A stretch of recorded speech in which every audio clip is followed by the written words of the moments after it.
What's going on? Out here with another video, and I want to talk about.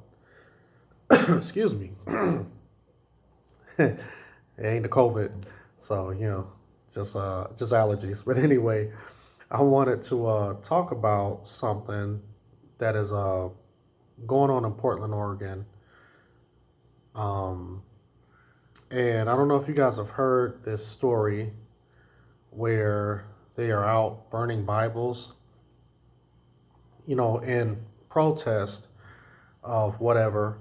Um, I guess they want to say some protest with George Floyd, or just being against the system or whatever. And and I've seen a couple of these tweets explaining of why they're out burning these Bibles.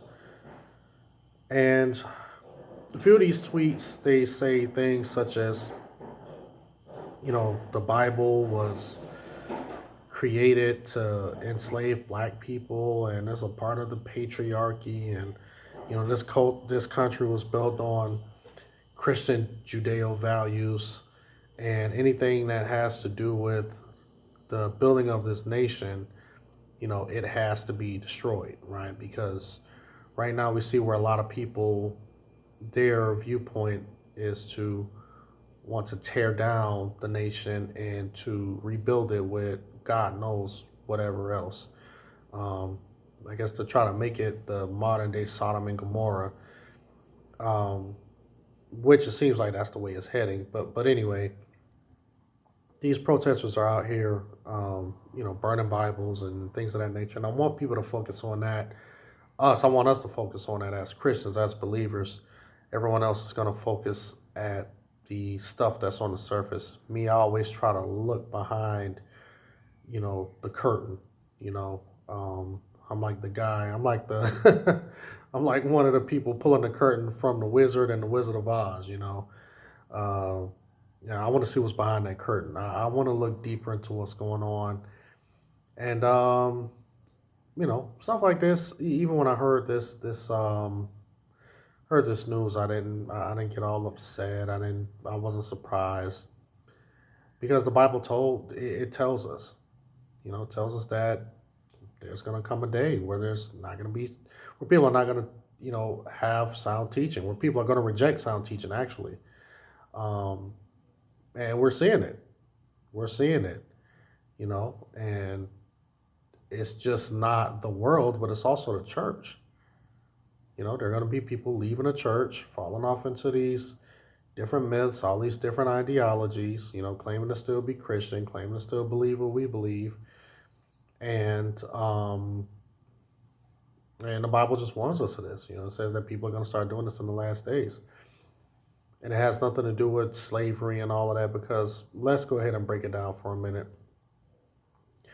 When you talk about slavery, okay, you're saying that the Bible was this thing that was used as a tool to enslave black people, and we need to get rid of it because that's what it does. It creates, or it keeps black people as slaves mentally and all of that. Okay, let's compare that to something like the Quran. Quran talks about slavery. Um, Islam has been known to have slaves. They have even been known to have enslaved Africans. I think like 900 years before the transatlantic slave trade even happened. So before the transatlantic slave trade even took place, I mean, they had slaves. You see what I'm saying? Black slaves. They were already in Africa. Why do you think that the northern part of Africa is mostly people who look Middle Eastern? You know what I'm saying? Like, why do you think that? Why do you think that those people up there in that region of the world, they have a lighter skin tone, and they're mostly Muslim, because that's where Muhammad, and the Muslims, they went and they conquered the top half of Africa. You can go and look this stuff up. Now, if burning Bibles was about slavery, which they claim, then they should be out there burning the Quran as well. But you're not going to see that. Also, in this country, you know, the Emancipation Proclamation. I don't want people going all in the comment section. Oh, but they got the 13th Amendment, and then we still trying to get that abolished. And we have something called the Emancipation Proclamation. Okay, to where it is illegal to own someone as a slave. Okay, it's so illegal that if you were to take a person and restrict them from going anywhere. Let's just say if a person is, at your house, or you're at a person's house, or whatever the case is, and that person is trying to leave, and you're standing in front of the door and you're blocking the door and you're preventing them from leaving, you can actually be charged with kidnapping. You know what I'm saying? That's how serious detaining somebody unlawfully is in this country. Also, there's no black people that are slaves today. You know what I'm saying? Slavery was a horrible thing. It happened. And there's still a lot of scars that are lingering from slavery. You know what I'm saying? I'll never tell people, oh, just get over slavery and all of this. Still a lot of things that are a result of slavery. But at least we have the Emancipation Proclamation, which makes it illegal to own slaves and detain people and, make them work for free. But where is that in the Muslim countries? Where is that in Libya, for example, where there's active slavery going on right now, which a lot of you probably don't forgot, because remember I did videos on this a few years ago, where, and I'm going to see if I can try to add the link, somewhere up here, once I get finished, doing this video. But there's active slavery going on in Libya. Africans who are being detained and being sold as slaves in Libya. And people brush that off. There's even slaves in Africa. There's Africans still enslaving other Africans by the Quran. Okay? So if this was all about slavery, then right now, you'll be totally against the Quran. They'll be burning Qurans out there. They won't be burning the Bible.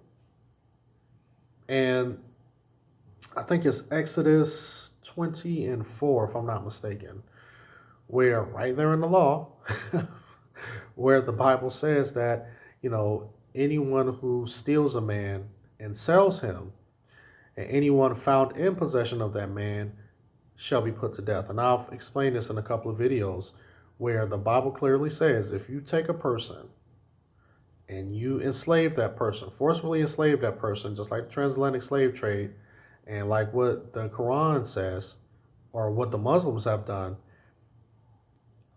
the person who stole the person and sold them will be put to death, and the person who even buys that man will be put to death. So the Bible is very, very clear and very strict on slavery.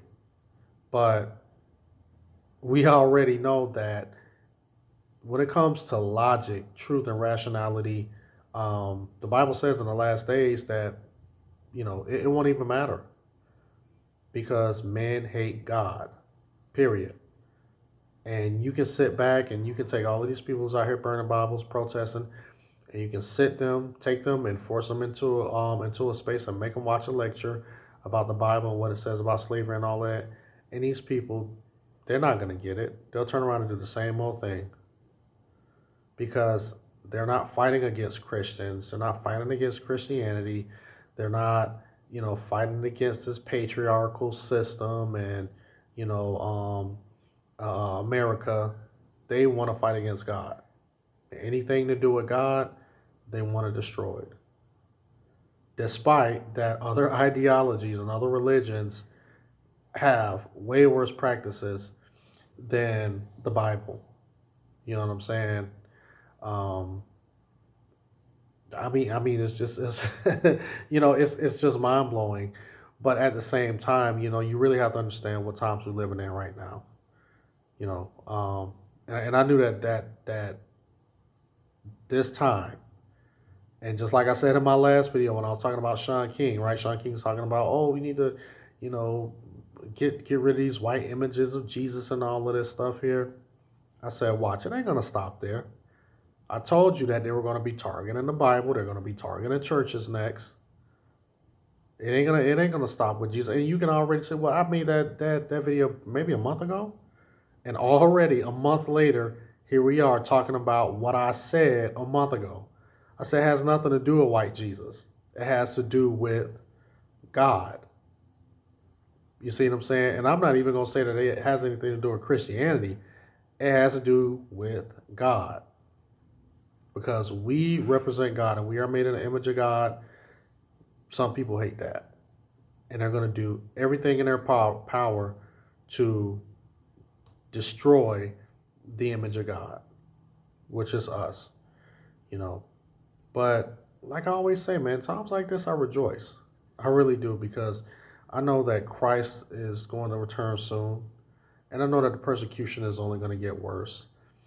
And, but that's not going to stop. It's not going to stop me. It's not going to stop me from making these videos. It's not going to stop me from spreading the gospel and putting things in its proper perspective, But as Christians, we got to be ready. We got to be ready. We're in a war. And yeah, we done lost a lot of people who we thought were soldiers, who we thought were going to stand firm on the faith, and they ran away like cowards. They backed out. They jumped into something else, jumped into some other religions and stuff, because they want an easier ride. They don't want to face condemnation from the world. They don't want to face punishment from their peers. They want to be living comfortable. But, the Bible also says, blessed is the one who endures. So, you got to endure. We got to endure. Some of us may be killed for our faith. And I mean, at the way things are going, how fast it's going, next year, this time, that could be the case. I might not even be here next year. So, Lord willing, I hope I am here, and I'm hoping that the Lord does just step in and put an end to this. But yeah, just to let you guys know, man, just a reminder, this isn't going to stop with Bibles. This isn't going to stop with them destroying churches. They're coming after, they're going to come after us. They're coming after us. That's what this big Bible burning thing is about. That's what breaking down the statues of white Jesus, that's what it's about. It's about trying to destroy anything that's made in the image of God. But, anyway, guys, that's all I got to say for this video. Let me know what you guys think in the comment section below. And as always, if you like what you've seen, like what you heard, like, rate, share, comment, subscribe, and you guys have a blessed day.